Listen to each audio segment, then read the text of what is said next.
پہلی سموئیل کی کتاب اس کا 2 باب اور سب سے پہلے 12 سے 21 آیات ہمارے سامنے. یہ وہ آیات ہیں جس کے اندر آپ ایلی کے بیٹوں کی بدی کا، ان کے گناہوں کا، ان کی بدکاریوں کا ذکر پڑھتے، سنتے اور جاننے لگتے. کیونکہ 12ویں آیت میں اس طرح سے لکھا ہے، اور ایلی کے بیٹے بہت شریر تھے، انہوں نے خداوند کو نہ پہچانا. اس آیت میں جو بات بہت زیادہ غور کرنے کے لائق ہے وہ یہ ہے کہ ایلی کے بیٹے کوئی عام لوگ نہیں تھے.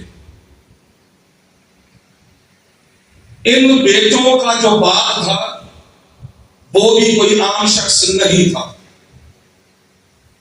کیونکہ ان کا باپ ایلی خود اور اس کے بیٹے خداوند کی مقدس ہیکل میں کہانت کی خدمت کو سر انجام دیتے تھے. آپ کہہ سکتے ہیں کہ وہ خدا کے چنے ہوئے، وہ خدا کے الگ کیے ہوئے، وہ خدا کے ممسوح تھے. اور میں اس بات کا یہاں ذکر کرنا چاہتا ہوں کہ یہ اس قدر اپنے اس خدمت کے پس منظر میں اہم اور خاص لوگ تھے کہ وہ ہیکل میں خدا کے لوگوں کی اور مقدس ہیکل کی خدمت کو دل و جان سے پوری وفاداری کے ساتھ اور پوری پاکیزگی کے ساتھ سر انجام دینے کے لیے مخصوص کیے گئے.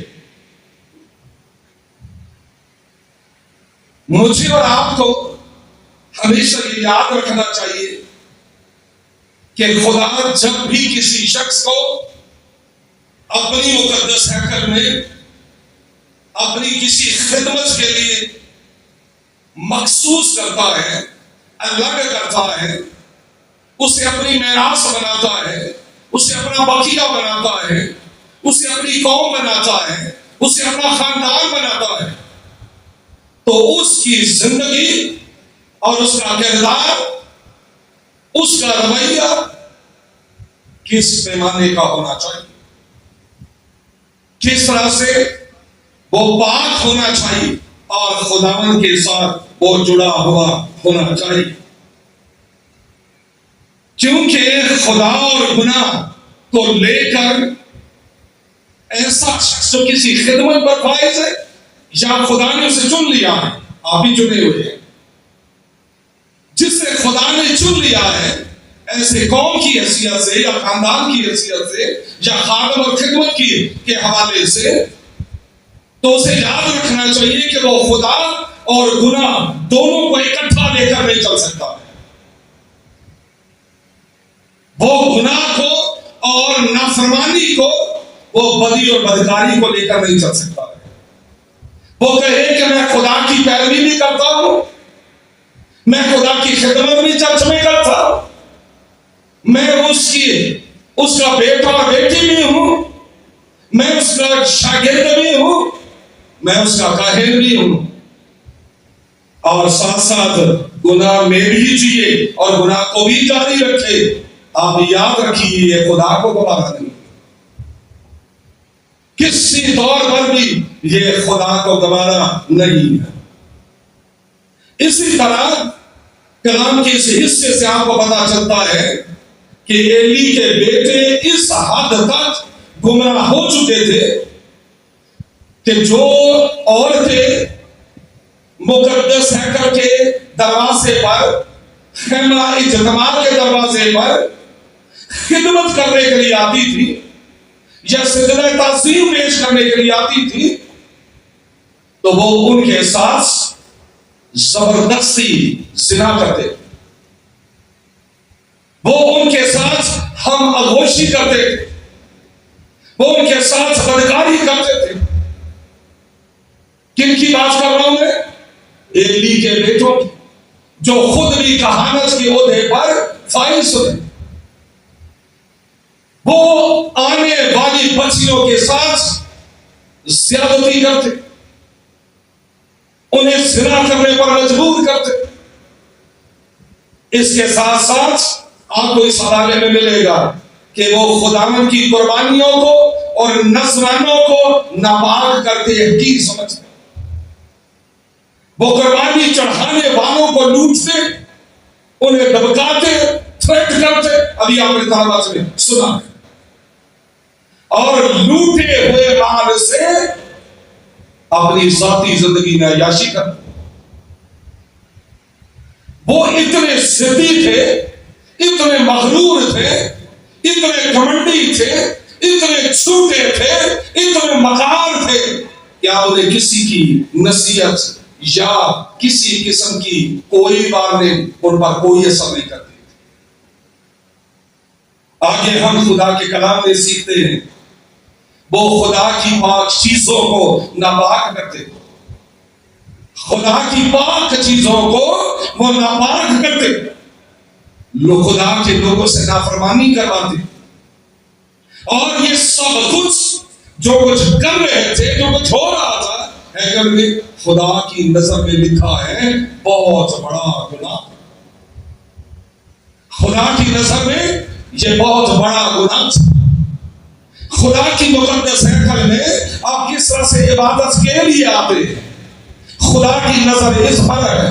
آپ کس طرح سے خدا کے گھر میں بیٹھتے ہیں، خدا کی نظر اس پر ہے۔ آپ کس طرح سے سنتے ہیں خدا کے کلام کو، اس کی نظر آپ پر ہے۔ آپ کا طریقہ کار کیا ہے خدا کے گھر میں بیٹھنے کا، سننے سمجھنے کا، اس کی پرستش کرنے کا، خدا کی نظر آپ کو بڑے گہرے طریقے سے بات کر رہی ہوتی۔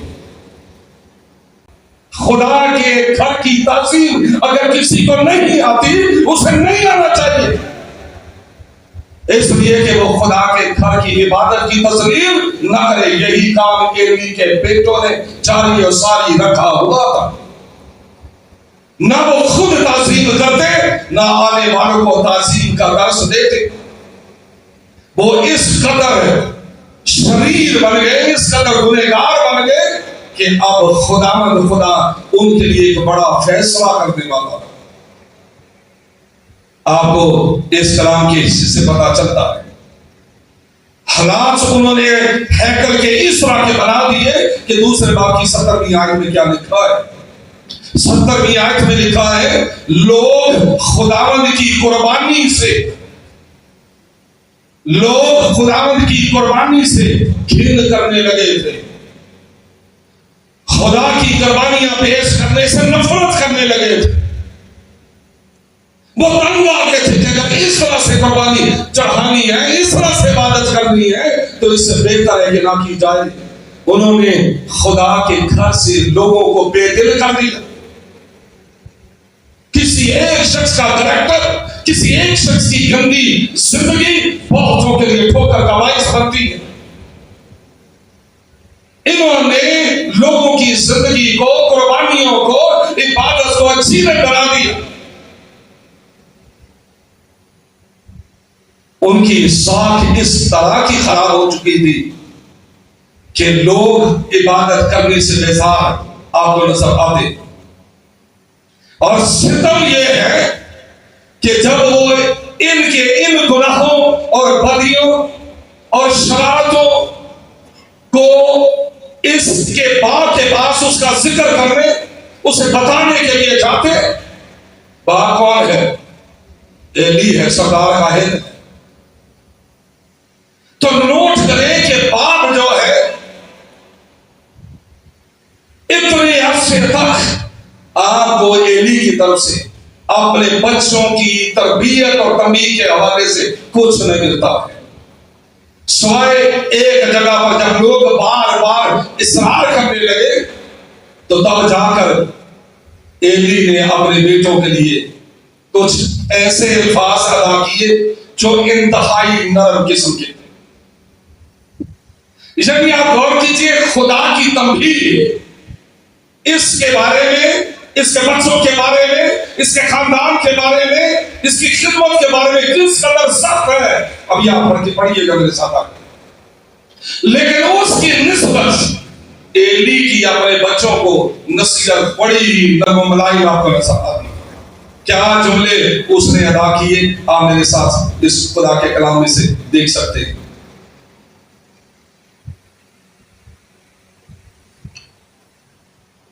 22ویں آیت، دوسرے باب کی 22ویں آیت، اور ایلی بہت بوڑھا ہو گیا تھا اور اس نے سب کچھ سنا کہ اس کے بیٹے سارے اسرائیل سے کیا کرتے، اور ان عورتوں سے جو خیمہ اجتماع کے دروازے پر خدمت کرتی تھی ہم اغوشی کرتے ہیں، یعنی زنا کرتے ہیں ان کے ساتھ۔ یہ باپ کو بتایا گیا بیٹوں کے بارے میں کہ وہ ایسے شریر ہیں۔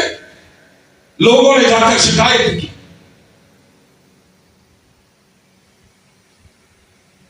بے باپ کیا ہوتا، اور اس نے ان سے کہا تم ایسا کیوں کرتے ہو، تم ایسا کیوں کرتے ہو، کیونکہ میں تمہاری بدذاتیاں تمام قوم سے سنتا ہوں۔ تم خدا کے لوگوں سے نافرمانی کراتے ہو۔ اگر ایک آدمی دوسرے کا گناہ کرے تو خدا اس کا انصاف کرے گا، لیکن اگر آدمی خدا کا گناہ کرے تو اس کی شفاعت کون کرے؟ باوجود اس کے انہوں نے اپنے باپ کا کہا نہ مانا، کیونکہ خداوند ان کو مار ڈالنا چاہتا تھا۔ بڑے پیار سے باپ نے کہا دیکھو مجھے شکایت ملتی ہے، اس طرح کی بات چیت ہو رہی ہے، تو یہ اچھی بات نہیں ہے۔ اتنی محبت سے باپ نے کیا بتا رہا تھا، اس کے بیٹے جو اس حد تک گمراہ تھے ان پر اس طرح کی بات چیت کیا اثر کرتی۔ پھر وہ ویسے بڑا تھا، جب کسی بشر کی سرشت بگڑ جاتی ہے، یاد رکھیے نصیحتیں، سمجھانا، گائیڈ کرنا، یہ سب اس کے لیے کوئی معنی نہیں رکھتا ہے۔ بالکل ایسے ہی مقام پر یہ بچے جو ہیں یہ پہنچ چکے ہوئے، بڑے نرم ملائم طریقے سے وہ اپنے بچوں کو نصیحت کرتا ہے، کوئی فائدہ نہیں۔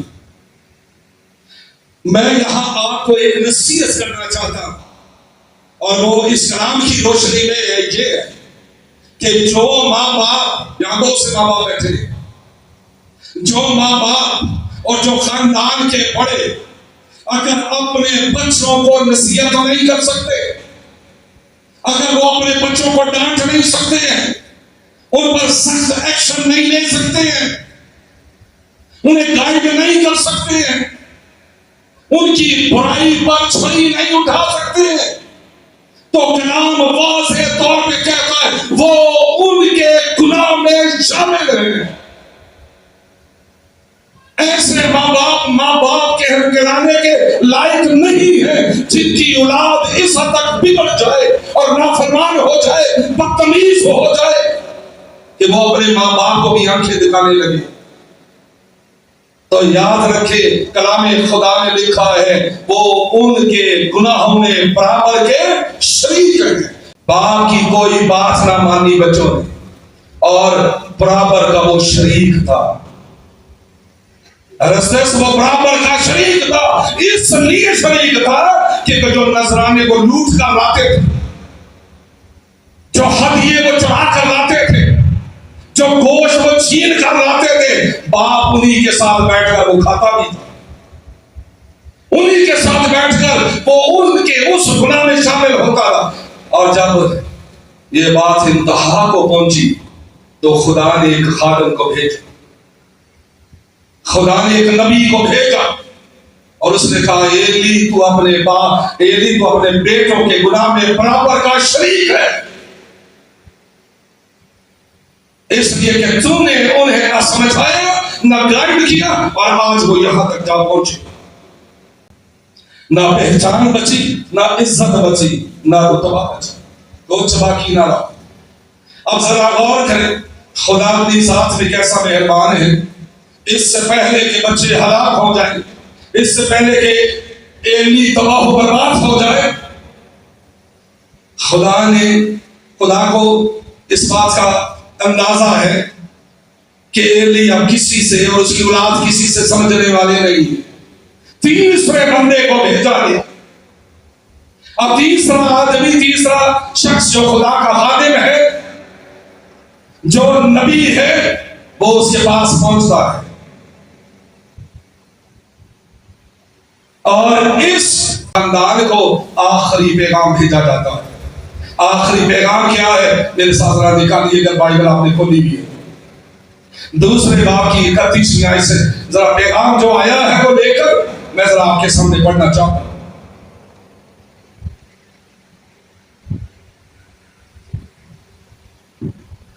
آنے والے نے کیا میسج دیا ہے ذرا سنیں. آنے والا وہ نبی کہتا ہے ایلی کو، دیکھ وہ دن آتے ہیں، دیکھ وہ دن آتے ہیں، میں تیرا بازو اور تیرے باپ کے گھرانے کا بازو کیا کروں گا؟ کاٹ ڈالوں گا. تیرے گھر میں کوئی بوڑھا ہونے نہ پائے گا. آگے بڑھے. اور تو میرے مسکن کی مصیبت دیکھے گا، باوجود اس ساری دولت کے جو خدا اسرائیل کو دے گا، تیرے گھر میں کبھی کوئی بوڑھا ہونے نہ پائے گا. پیغام ہے. اور تیرے جس آدمی کو میں اپنے مذہب سے کاٹ نہیں ڈالوں گا، وہ تیری آنکھوں کو کھلانے اور تیرے دل کو دکھ دینے کے لیے رہے گا. اور تیرے گھر کی سب بڑھتی اپنی بھری جوانی میں مر مٹے. یہ نبی پیغام دے رہا ہے ایلی کا. اور جو کچھ تیرے دونوں بیٹوں سنے، اور جو کچھ تیرے دونوں بیٹوں یعنی خفنی اور فنحاس پر نازل ہوگا، وہی تیرے لیے نشان ہوگا، ٹھہرے گا. وہ دونوں ایک ہی دن، وہ دونوں ایک ہی دن مر جائیں گے. وہ دونوں تیرے بیٹے ایک ہی دن مر جائیں گے.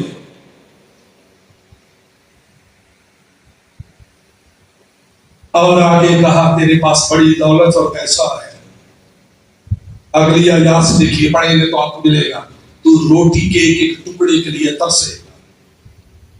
جب تک تم مر نہیں جاتا ہے اور تیری اولاد مر نہیں جاتی ہے، روٹی کے ٹکڑوں کے لیے تم ترسو گے.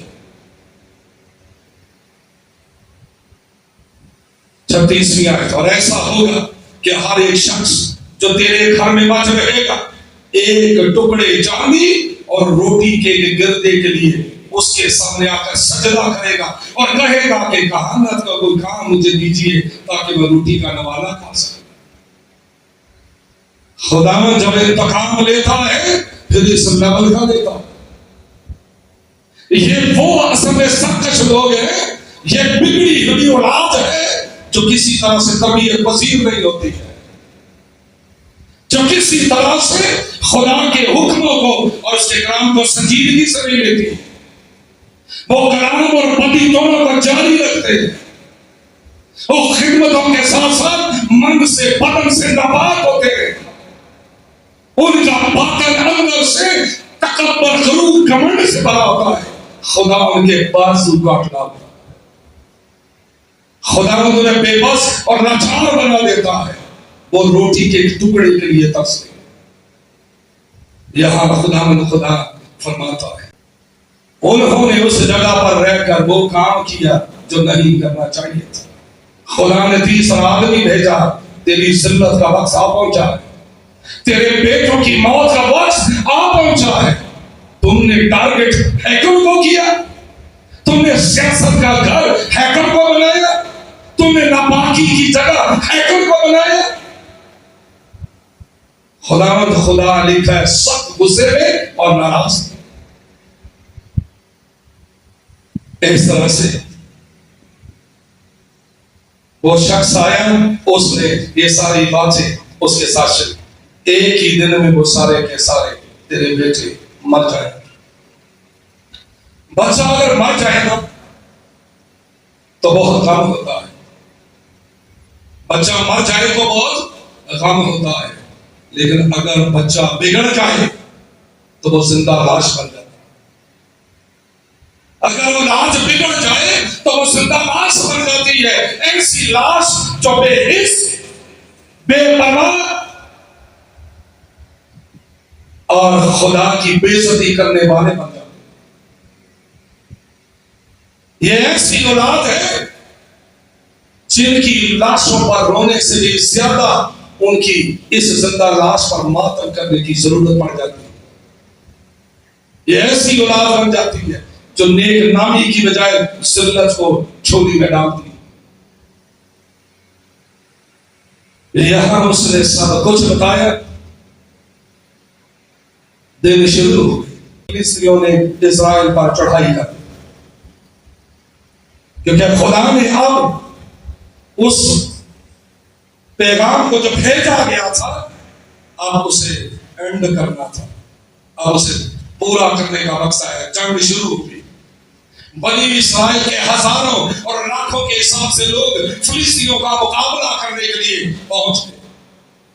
یاد رکھیے جب ہزاروں کے ساتھ سے لوگ مرنے لگے تو پھر کہا گیا کہ خدا کے عہد کے صندوق کو اس میدان میں لایا جائے، کیونکہ بنی اسرائیل کو یقین تھا کہ جب عہد کا صندوق آ جائے تو اس کا مطلب ہے خدا جنگ میں اتر آیا ہے، اور اگر خدا اتر آیا ہے تو شکست نہیں ہو سکتی ہے۔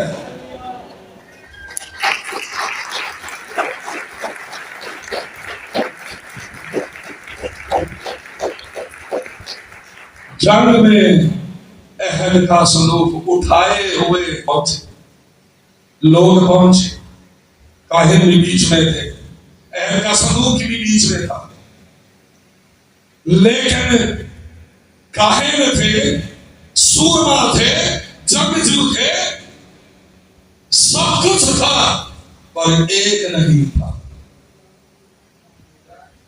فوزیہ کہتی بتا رہی ہے سب تھے پر خدا نہیں تھا، کیونکہ اس جگہ پر وہ لوگ تھے جنہوں نے خدا کی مقدس ہیکل کو ذلیل و رسوا کیا ہوا تھا۔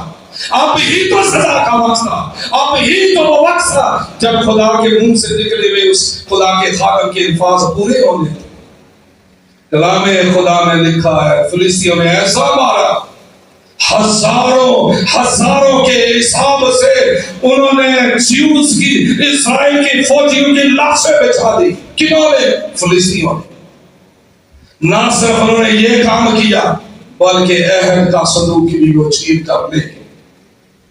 جب لاشوں کا ڈھیر لگے، جب عہد کا صندوق کو چھین کر لے گئے، ایک شخص میدان جنگ میں سے دوڑا ہوا بھاگا، اس نے کپڑے دکھ میں پھاڑے اور یہ بھی انتظار کرنا تھا کہ جنگ سے کوئی خبر آئی کہ کیا ہو رہا۔ وہ جب بھاگا ہوا آیا تو اس نے کہا بچہ بتا جنگ کی کیا صورتحال ہے؟ اس نے کہا آقا اس میں تباہی پھر گئی ہے، تیرے دونوں بیٹے قتل ہو گئے ہیں، تیرے دونوں بیٹے مارے گئے ہیں، عہد کا صندوق فلسطین چھین کر لے گئے۔ لکھا ہے کلام میں وہ کرسی پر بیٹھا تھا، وہیں سے پیچھے گرا اور اس کے گردن کی ہڈی ٹوٹ گئی۔ اب لاشیں دو نہیں ہیں، ایک خاندان کی تیسری لاش بھی نیچے شامل ہے۔ اور جب ایلی کی بہو فنحاس کی بیوی کو خبر ملی کہ میرے ہسبینڈ کی ڈیتھ ہو گئی، وہ مارا گیا ہے، اور اسے پتا چلا میرا سسر بھی مر گیا ہے، اور اسے پتا چلا ہے کہ صندوق بھی چھن گیا ہے، تو لکھا ہے کہ وہ بچہ جننے کے بالکل قریب تھی، تھوڑی سی دل باقی تھی۔ جب اسے یہ افسوس کا خبر کا پتا چلا تو اسے پردے ذہن لگ گئی۔ جب پردے ذہن لگے تو اس نے بیٹے کو پھر وہ جنم دیا، اور جب اس کو جنم دیا تو جو 5 عورتیں تھی انہوں نے اسے کہا رنجیدہ نہ ہو، دکھی نہ ہو، خدا نے تجھے بیٹا دیا، لیکن اس نے کچھ جواب نہ دیا. لیکن اس نے اس کا غور سے سنے آخری جملے، اس نے اس وقت اس سے پہلے کہ وہ مرنے کے قریب پہنچ گئی، اب اس کا دم نکلنے والا تھا، وہ ہلاک ہونے والی تھی، اسی لمحے اس نے مرنے سے پہلے جو اپنے حلق سے آواز نکالی وہ یہ تھی، اس میرے بیٹے کا نام ہے یکبود، جس کا مطلب ہے حشمت اسرائیل سے جاتی رہی ہے، کیونکہ عہد کا صندوق چھن گیا. اس نے اپنے بیٹے کا نام یکبود رکھا. حشمت، عزت، رتبہ، سرفرازی اسرائیل سے چلتی رہی. The glory is departed from Israel, for the ark of God is taken. خدا کے عہد کے صندوق کو چھین لیا گیا. خدا کی گلوری، اس کی حشمت، اس کا جلال پوری اسرائیل سے جاتا رہا.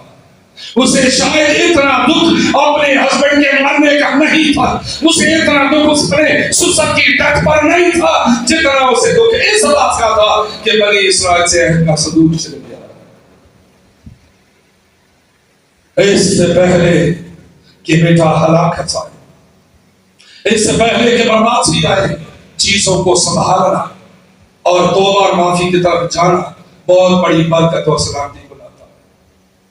خاص ایلی دل سے توبہ کر لیتا، اپنے بچوں پر سخت قسم کے الفاظ ادا کرتے ہوئے میں کہان سے اور اس حقیقت سے تمہیں باہر نکال دوں گا، اور وہ نکال دیتا ایسی اولاد ہو، وہ شاید وہ آپ بچتا اور خدا اس اولاد کو پوچھا. انہوں نے ہٹ درمی اختیار کی، باپ نے آنکھیں نیچے کر دی، اسے جو رول ادا کرنا چاہیے تھا اس نے نہ ادا کیا، اور جس کی وجہ سے آپ بھی مرا، بیٹے بھی مر گئے، بہو بھی مر گئی. 4 جنازے تو اس جگہ سے نکلے. خداوند نے کہ خادم نے کہا، خداوند فرماتا ہے کہ میں اسے برباد کرنے والا ہوں. 3 باب کی 13ویں آیت میں لکھا، کیونکہ میں اسے بتا چکا ہوں کہ میں اس بدکاری کے سبب سے جسے وہ جانتا ہے ہمیشہ کے لیے اس کے گھر کا فیصلہ کروں گا. ایلی کے گھر کا فیصلہ کروں گا، کیونکہ اس کے بیٹوں نے اپنے اوپر کیا بنائی؟ لعنت بنائی، اور اس نے ان کو نہ روکا، باپ نے نہ روکا. اسی لیے ایلی کے گھرانے کی بابت میں نے قسم کھائی. کس نے؟ خداوند نے. میں نے قسم کھائی کہ ایلی کے گھرانے کی بدکاری نہ تو کسی ذبیحے سے صاف ہوگی نہ ہدیے سے. یہ ہے نجات انجام. میں نے قسم کھائی کہ اب نہ کسی اور چیز سے، نہ ہدیہ، نہ نذرانہ، کسی چیز سے یہ بدی صاف نہیں. یہ موت سے اور ان کی لاشوں سے اب یہ صاف ہوگی. خداوند خدا نے جیسے آپ نے فرمایا.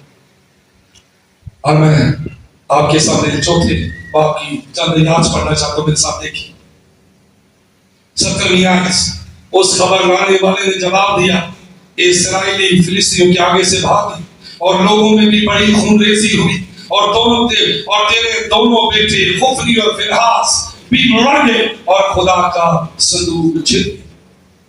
جب اس نے خدا کے صندوق کا ذکر کیا، جب اس نے خدا کے صندوق کا ذکر کیا تو وہ کرسی پر سے پچھاڑ کھا کر پھاٹک کے کنارے گرا اور اس کی گردن ٹوٹ گئی اور وہ مر گیا. 22ویں آیت. سو اس نے کہا آگو.